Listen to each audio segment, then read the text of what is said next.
देख रहे हैं न्यूज 24/7 इंडिया और मैं हूं आपके साथ कल्याणी।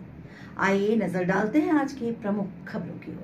आज आम आदमी पार्टी के जिला अध्यक्ष विजय मोहन पल्ला एवं अन्य कार्यकर्ता द्वारा पाटन विधानसभा के कटंगी क्षेत्र में बड़ी रैली का आयोजन किया गया। रैली में बड़ी संख्या में आम आदमी पार्टी के कार्यकर्ता शामिल हुए। पाटन विधानसभा के मुख्य रूप से दो ही पार्टी हमेशा से दिखती आई हैं, भारतीय जनता पार्टी और कांग्रेस पार्टी, लेकिन इस विधानसभा चुनाव में आम आदमी पार्टी का उद्देश्य चुनाव का क्या हलचल करेगा, यह देखने वाली बात होगी। फिलहाल आम आदमी पार्टी के जिला अध्यक्ष विजय मोहन पल्ला द्वारा बताया गया कि कटंगी रैली के पश्चात वो सभी कार्यकर्ता के साथ बांदकपुर में स्थित सुप्रसिद्ध भगवान शिव जी के मंदिर में दर्शन के लिए जाएंगे। पाटन से विवेक तिवारी की खास रिपोर्ट।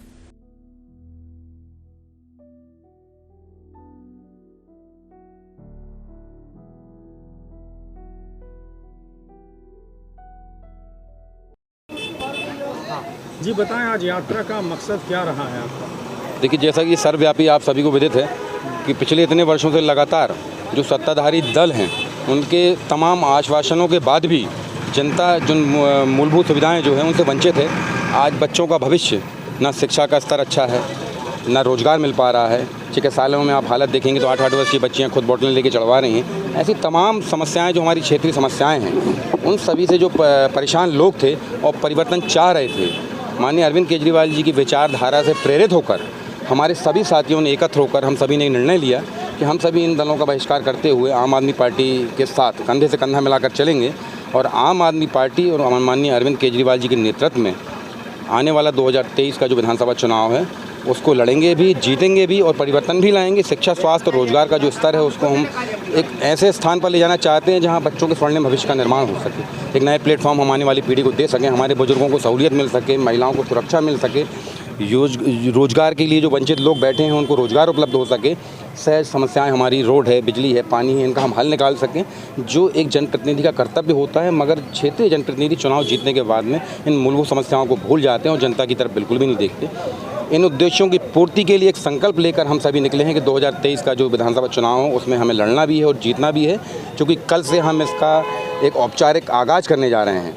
तो जैसी हमारी परंपरा है, जैसी हमारी ग्रामीण की व्यवस्था है, श्रावण मास चल रहा है, हम सभी पदाधिकारियों ने मिलकर निर्णय लिया कि हम सभी जाकर बांदकपुर धाम में भगवान भोलेनाथ का आशीर्वाद प्रदान करेंगे, आशीर्वाद मांगेंगे। उनसे आशीर्वाद मिलने के बाद में कल से हम अपने क्षेत्र में इस कार्यक्रम की शुरुआत करेंगे, जो 2023 के अंत में होने वाले विधानसभा चुनाव में हमारा विजयी आगाज होगा।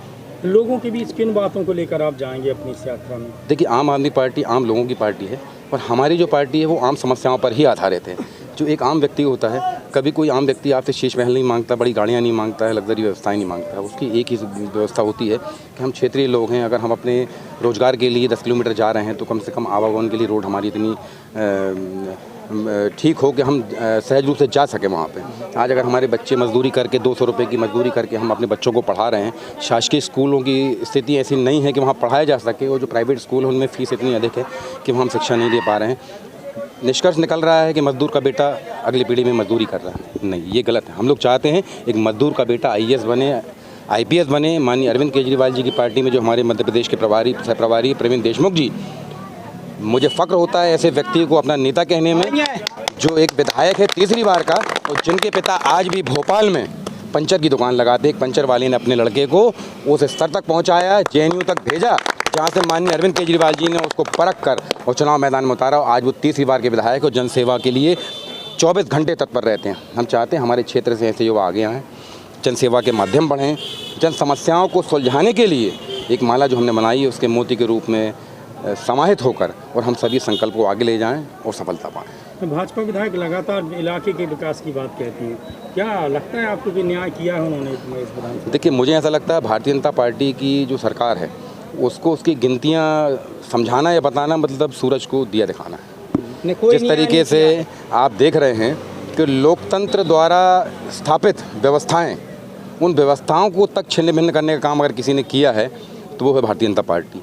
यदि धर्म के नाम पर जनता को आपस में लड़ाने का काम किसी ने किया है तो वो है भारतीय जनता पार्टी। सन 2003 में मध्य प्रदेश में 20,000 करोड़ का जो कर्जा था, आज 3,85,000 करोड़ मूल धन ब्याज, ये अगर किसी ने पहुंचाया है तो ये है शिवराज सिंह जी की सरकार, भारतीय जनता पार्टी की सरकार कि कोरोना काल में जनता के नाम पर वर्ल्ड बैंक से 2000 करोड़ का लोन लेकर तत्काल 72 करोड़ के प्लेन लेने वाली सरकार अगर कोई है तो वो है शिवराज सिंह चौहान।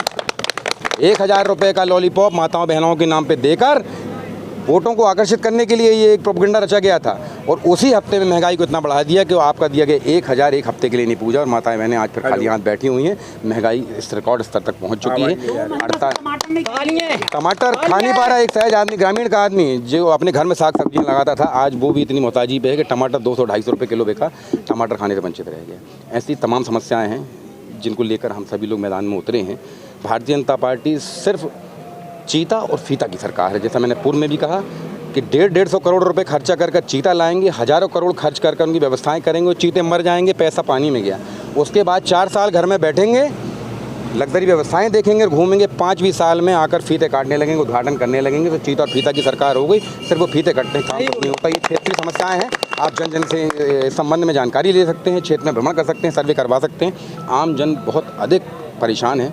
आंगनवाड़ी केंद्रों की व्यवस्था है कि 8x10 के कमरों में 90 बच्चों की व्यवस्थाएं बनी हैं, नीचे से गिट्टियाँ निकली हुई हैं, छपाई नहीं है, छत गिरने की स्थिति में छोटी छोटी बच्चियाँ मलमूत्र त्याग के लिए भी, लघुशंका के लिए भी खुले मैदान में जा रही हैं। आज ये अपने आप को मामा कहते हैं। क्या इनके घर में इनकी माताएं बहनें खुले में शौच के लिए जाती हैं?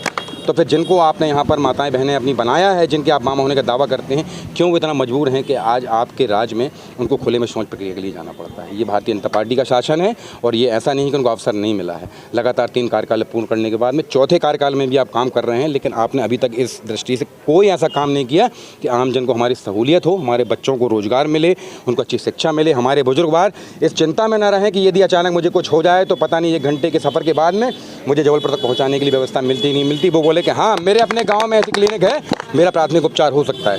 देखा 2 दिन पूर्व भी आपके बेलखाड़ू नगर में एक दुर्घटना हुई थी, जिसमें मैं खुद वहां खड़ा होकर मैंने 108 एम्बुलेंस को फ़ोन किया था, जहां पर शासकीय चिकित्सालय आपका खुद बेलखाड़ू में उपलब्ध है। उसके बाद में वहाँ ऑपरेटर ने कहा कि आधा घंटे से पहले गाड़ी नहीं आ पाएगी।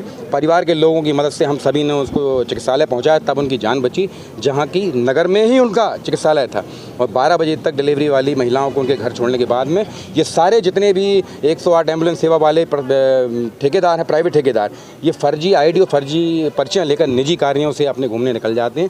जनसेवा किसी को ध्यान नहीं है। यहाँ ठेकेदार को पैसा पैदा करवाया जा रहा है, नेताओं को पैसा पैदा करवाया जा रहा है और जेब काटी जा रही है आम।